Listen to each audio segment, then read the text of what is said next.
So good day criminology students and welcome to our video discussion ng Module 2 ng CFLM 2. At ang Module 2 is all about leader versus manager. And in this module, we will discuss the characteristics or the personality mismo ng leader and manager. Okay?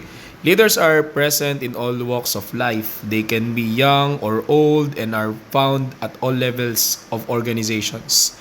Leaders are not always managers and managers are not always leaders. So dito madi-distinguish natin anong pinagkaiba kung leaders are not always managers and managers are not always leaders.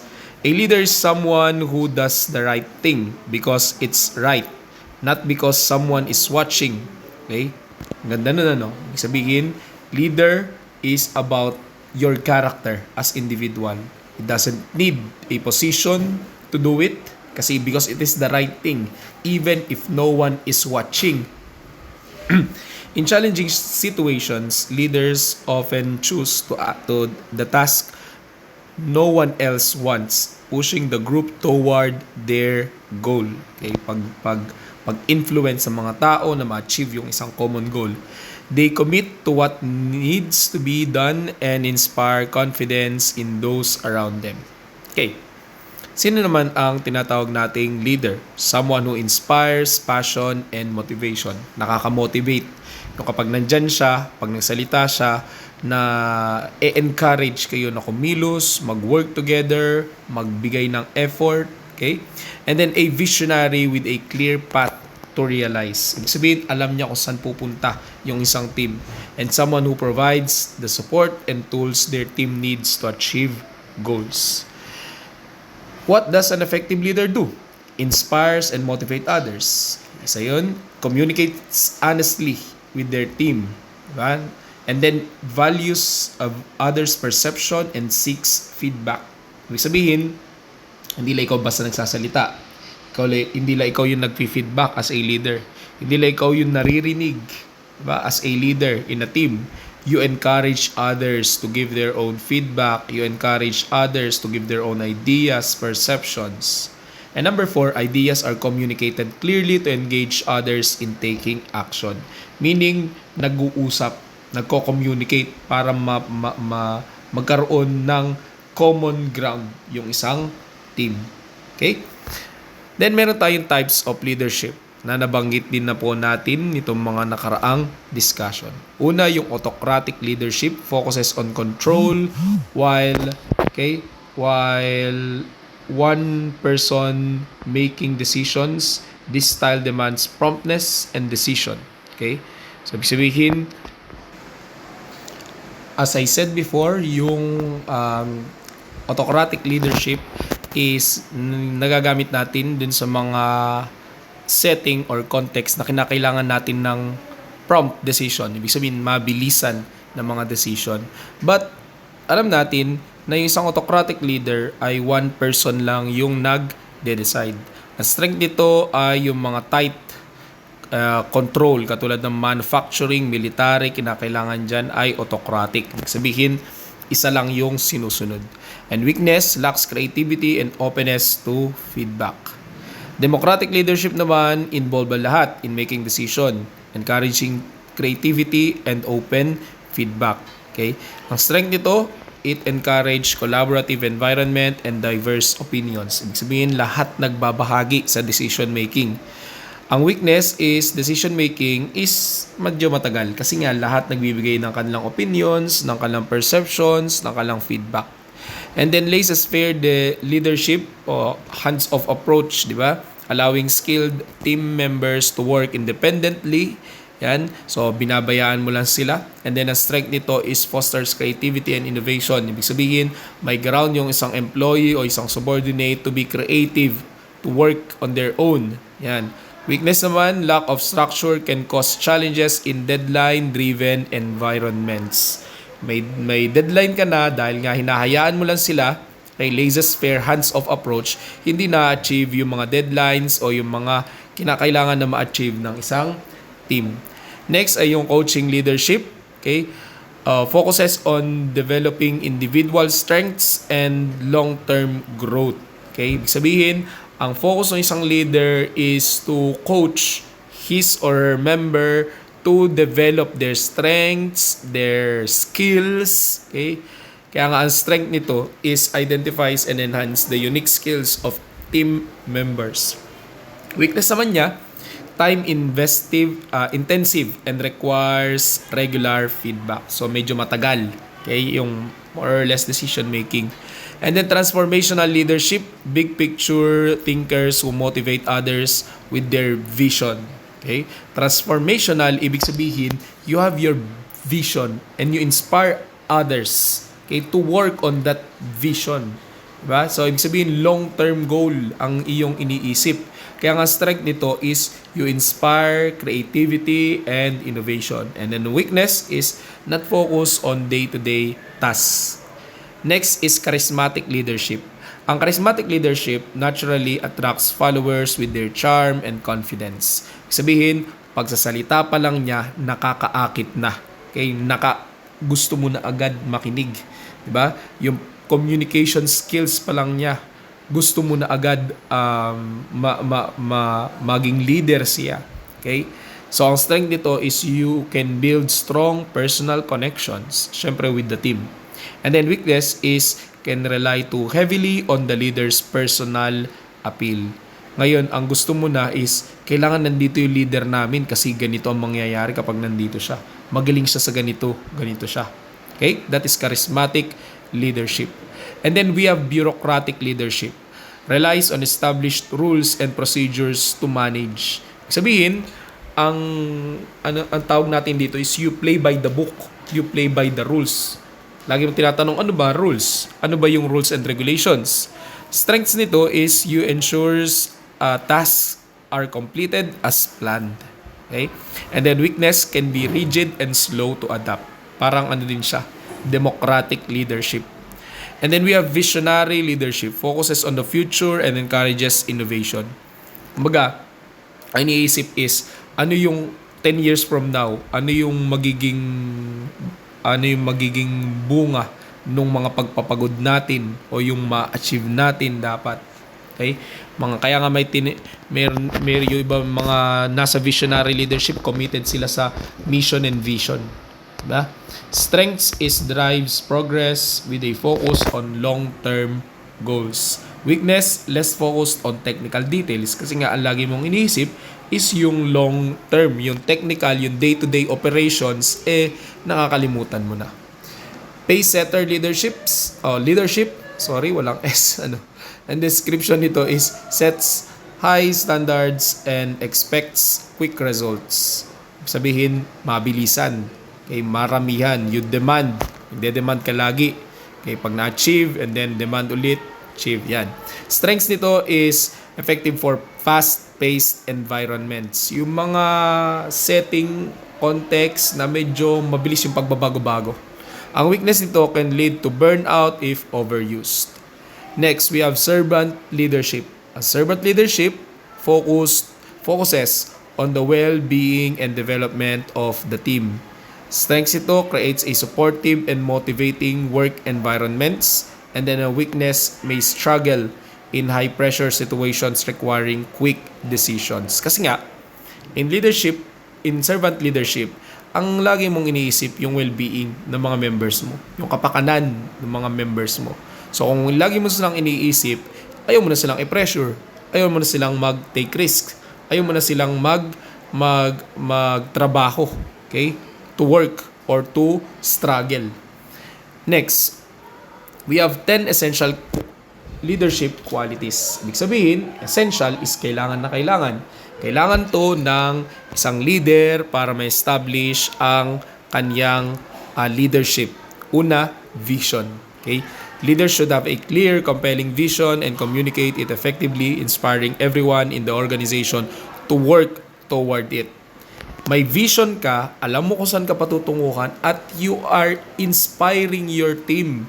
Ine-encourage mo sila, pinupush mo sila to work on that vision. Kasi kahit may vision ka lang at wala ka naman encouragement sa kanila to work on that, wala lang din mangyayari sa vision mo kasi team lagi yung gagawa diyan.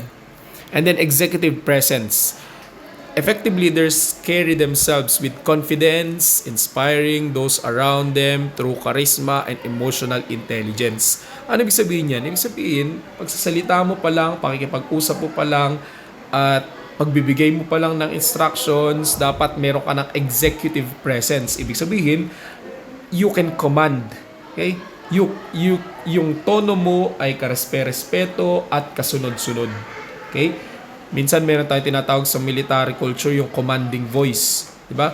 Ang commanding voice, lalo na yung mga corps commanders, mga adjutant commanders, kinakailangan may commanding voice. Maganda yung kanilang commanding voice. Ibig sabihin, pwedeng well-modulated yung boses nila. Yan, nakakasigaw sila at narinig ng lahat. Diba? Ganun din sa executive presence. If you're a leader, dapat presence nyo pa lang. Okay? Leader na. And then respect. Demonstrating respect for others build trusts and fosters a positive working environment. Okay? Siyempre, as a leader, you also need to respect itong mga members ninyo. Integrity. Upholding honesty and strong moral principles is essential to earning trust and loyalty. Kung ikaw ay leader at hindi ka gumagawa o hindi ka kumikilos as a leader or dumarating sa point na ikaw ay nakalalabag din ng rules and regulation, mahirap, walang integrity. Diba? Transparency. Leaders must communicate openly and consistently to build trust within their teams, lalo na sa usapin ng pera. Diba? Dapat lagi kang transparent, lagi mo pinapakita, ito na yung nagastos, ito na yung dito na pupunta yung ating budget, kaya ito'y lumalabas, pumapasok. Okay? And then we have growth mindset. Growth mindset, a commitment to continual learning and professional development is key to staying relevant and innovative. Okay? Next, empathy. Understanding and addressing the concerns of employees ensures compassionate and effective decision making. So ano ibig sabihin? Ibig sabihin ng empathy is nalalaman mo yung kalalagayan ng mga employees mo. Nalalaman mo yung mga kalalagayan ng mga subordinates mo. Alam mo kung kailan kaya yun ng mga subordinates mo at kung kailan hindi nila kaya. At kung kailan kailangan nila ng suporta. Yan. Kaya yung pangalawa, support. Being present and involved in the work of the team shows solidarity and motivates employees. Yan, nakapag-motivate kasi nandun ka bilang suporta. For example, yung simpleng activity lang ng mga subordinates mo na kahit wala ka naman, kaya nila, pero still nandun ka, nakikita ka as a support. Iba yung encouragement na nagagawa noon. Yung presence mo pa lang. And then focus. Effective leaders maintain clear objectives and are persistent in achieving them, keeping their teams on track. Okay? So, sabihin, you need to be focused as a leader. Ha? Yung objectives, ano ba yung dahilan kung bakit kayo naroon, nililinaw mo yun. And then mentorship. Ito mahalaga din as a leader. You are helping others develop into leaders, ensure the growth and sustainability of the organization. Meaning, as a leader, you know that your position can be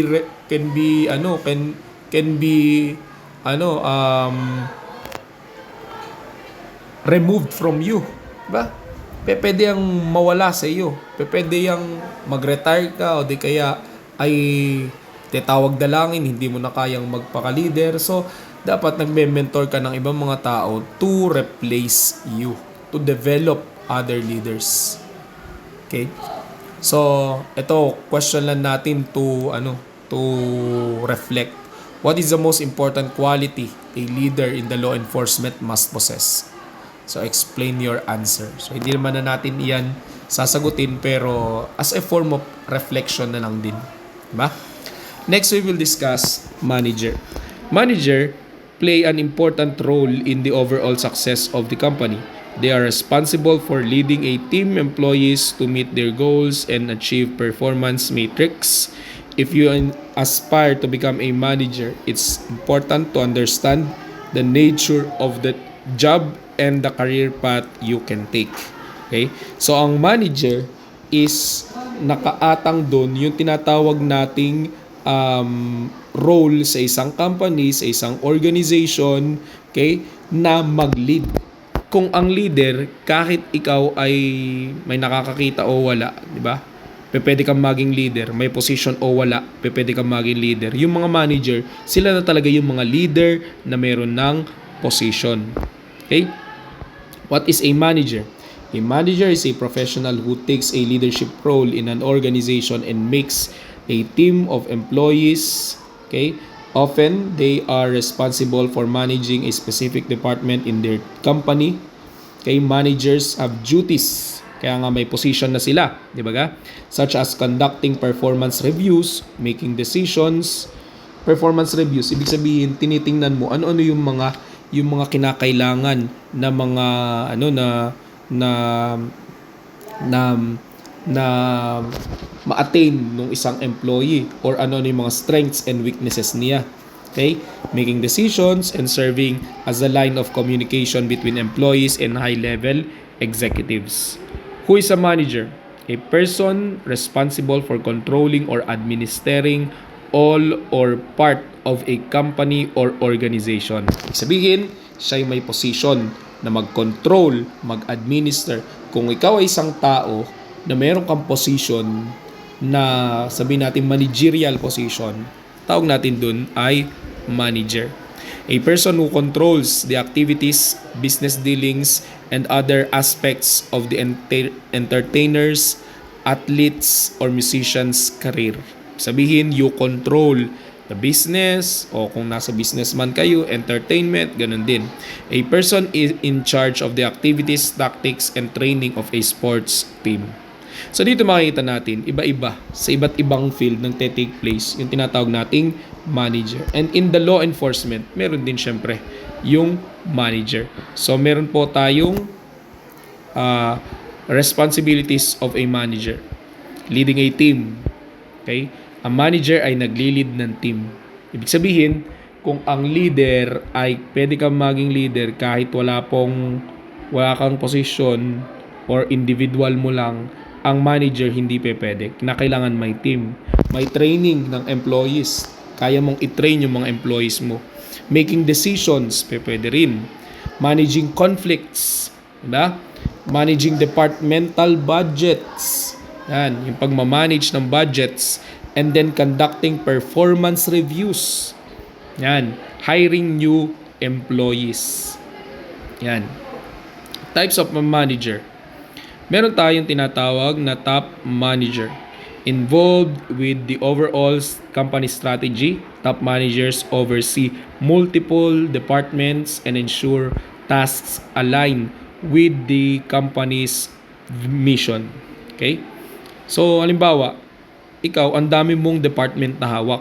For example, ako, meron akong elementary department, meron akong senior high school, meron junior high school, di ba? Ang daming department na hawak. So, those are top managers. Okay? So, multiple departments. At syempre, ine-ensure nung position na to na nagwo-work itong mga different departments na to sa mission and vision ng organization or in this case, itong company. General managers handle a variety of tasks including seeing product, production, and increasing company review. For example, na-assign ka sa women and children desks ng PNP. Pwede yun natawagin ka na isa ka sa general manager or sa human rights division ng PNP. Diba? We also have line manager. Line managers are responsible for achieving specific outputs related to their companies, products, or services. They communicate results to upper management. So, ang line managers, ibig sabihin, meron ka ng kinakailangan na output na mai-produce. For example, ikaw ay team leader ng isang grupo na ang tasks ay mag-organize ng isang program sa Fire Protection Month. Pwedeng tawagin na line manager. And then we have team managers, also known as supervisors. Team managers oversee specific groups or function within an organization, ensuring projects stay on track. Ang team manager naman, mga supervisors, ibig sabihin nandun sila para kitain, para tingnan, okay, na nagagawa ba ng organization yung naka-assign sa kanila, yung mga yung mga yung mga dapat nila ma-achieve, yan, mga team managers. And then we also have skills for managers. Una, leadership. Diba? Sabi natin kanina, not all managers are leaders. Bakit? Kasi pwede kang may position lang pero hindi ka maalam magpasunod ng tao. Hindi ka leader. You cannot influence others. You cannot inspire others. Diba? Kaya yun yung pinakauna. Ang mga managers dapat, hindi lang dapat sila managers, kundi they are leaders. Number 2, communication. They can communicate well. Diba? Pwede silang mag-utos, pwede silang makipag-usap in terms of conflicts. Number 3, decision making. Maalam silang mag-decision for the company or for the group or for the team. And number 4, relationship building. Kilala mo dapat yung mga subordinates mo, kilala mo dapat yung mga employees mo. And then number 5, customer service. Sino ba yung nagbe-benefits ng iyong organization? For example, in the case of the PNP, the Philippine National Police, ang nagbe-benefit ng kanilang organization ay yung community mismo. Ibig sabihin, alam mo makipag-usap sa community members. Diba? Alam mo yung tamang pakikipag-usap sa mga tao. How to become a manager? Choose a career path. Okay? Alamin mo kung saan mo gusto, ano yung gusto mong trabaho. Get your education, yung trabaho mo tungkol dun. Build your professional network. Okay? So, ibig sabihin, hindi sapat na graduate ka na, may lisensya ka na, kinakailangan, pinagtitibay mo po, ini-strengthen mo to through trainings, through seminars, maraming bagay para mo yan i-strengthen. And you gain experience. Ito yung pinakamahalaga. Kasi kung wala kang experience, managerial experience, mahirap. Okay, mahirap maging manager. And then set smart career goals. Anong smart career goals? Ibig sabihin, SMART stands for S, specific, M, measurable, A, attainable, R, reasonable, T, time bound. Ibig sabihin lang yan, sa madalit salita, yung kayang ma-achieve within a specific time. Reality. Okay? Next, top 10 qualities of a good manager. Nabanggit na natin iba dyan, di ba? Leadership skills, yung mga pinag-usapan natin, ng mga skills in leadership, dapat meron. Professional experience, di ba? Professional experience, ibig sabihin, yung kung saan ka man, for example sa PNP or sa law enforcement kahit saan, sa tri-bureau or kahit outside doon, hindi ka magiging manager kung wala kang experience to manage. Good communication skills, knowledge, mahalaga. Kaya nga iba, di ba?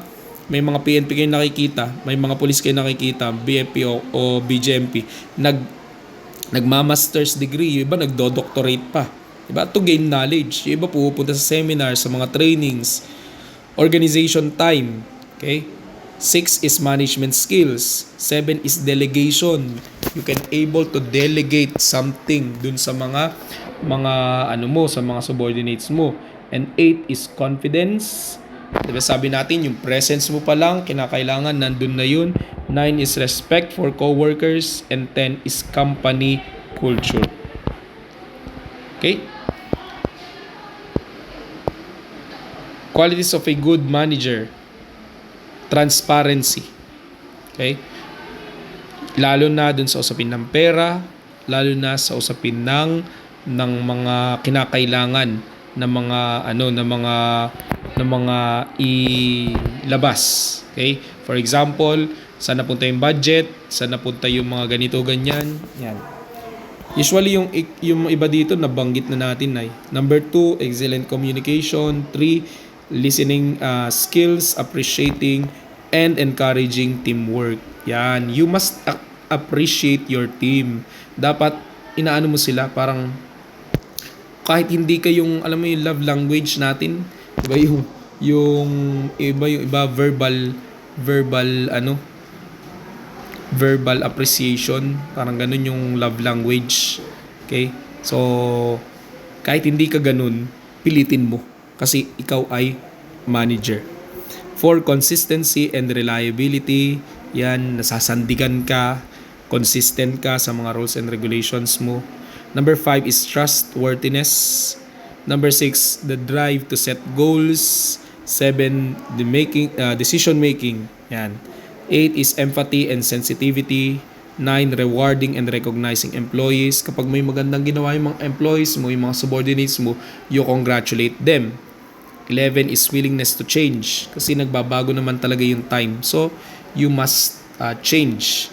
12 is empowering and motivating your team. Okay. So, next meeting, we will discuss itong 5 basic operations of manager. Okay, so i-discuss po natin yan sa next meeting na natin and sa next face-to-face na natin. Okay? So, make it sure that you study well these different slides and next meeting, we will ask questions and be ready for recitation. Okay? Gre-gradean. Lahat naman ng mga recitations nyo ay nagre-gradean. Okay? So, yun lang. And goodbye, class.